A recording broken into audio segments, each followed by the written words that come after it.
एक दिन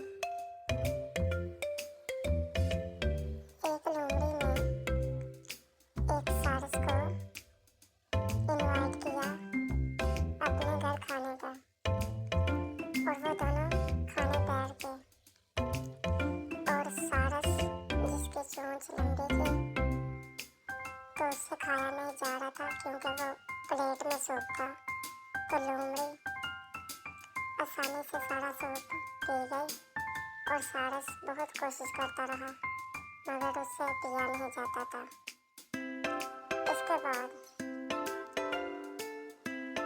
सारस ने कहा कि तुमने बहुत अच्छा किया मुझे इनवाइट करके। और फिर उसने लोमड़ी को अपने घर दावत पर बुलाया खाने के लिए।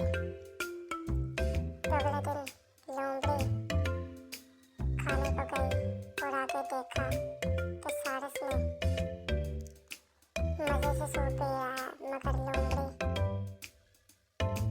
जिसका मुंह छोटा है और जिसकी चोंच भी नहीं है, वो ट्राई कर रही है कि मैं सूप पी लूं, मगर उससे नहीं पिया जा रहा। और उसने बहुत कोशिश की और उससे नहीं पिया जा रहा। इस कहानी से यही सबक मिलता है कि जैसी करनी वैसी बननी।